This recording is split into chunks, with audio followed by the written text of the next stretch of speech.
guys, it's Mr. Krauts. Today what I'm going to do is walk you through the system and process of how we organize the cage. That is our equipment storage room. We have everything from cables to cameras to tripods. We've got lights and grip tools and so much more. And what you need to know is how do we put things back and where do things go? And why do we do it the way that we do? Well, the big thing that I want to emphasize is that there are people that come in after you. After this class, there's freshmen, there's sophomores. And so when people come back into class, they need to know where things are.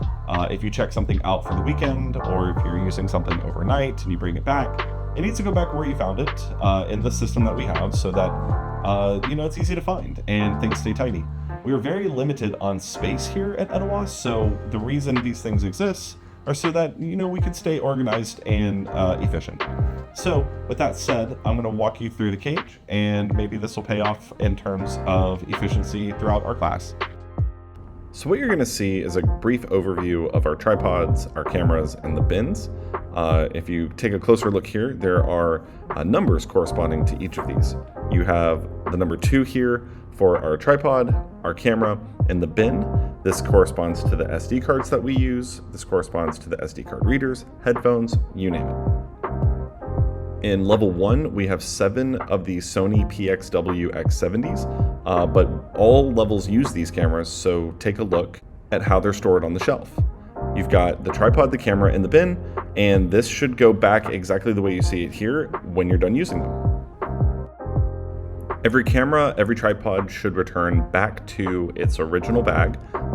Just the other day we did find camera 4 in bag 3. So just be aware of what's around you and what camera equipment you do have, and help us stay ahead of the curve.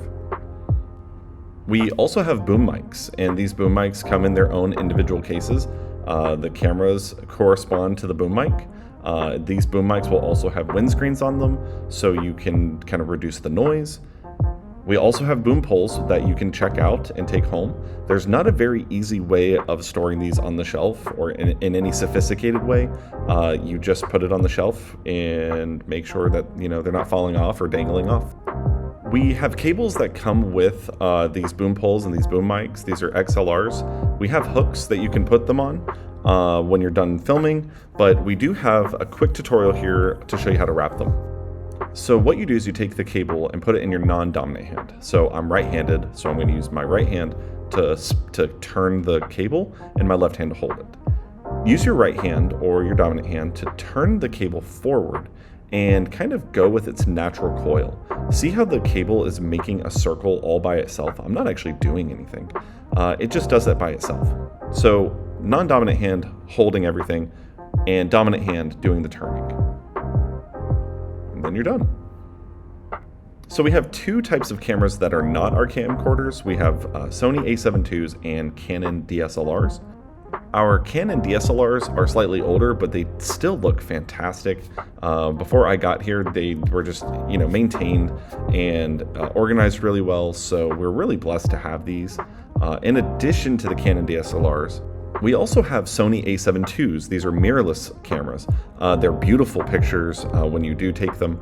We use these for our school news all the time. You're really lucky to have these because they don't even make them anymore. But we do have 5 of them, and they are taken care of just like our Canon DSLRs. We have camera slates. We always store these kind of upside down. That way the slate is not sideways and it wears out the adhesive that keeps everything together. The plastic white part is adhesed to the black slate that claps together. So we want to make sure we flip these upside down. In addition to our Sony A7 IIs and our Canon DSLRs, we have these Rode mics that can plug into them. They each have their own little Tupperware bin that we've put together to keep them organized and keep headphones together as well.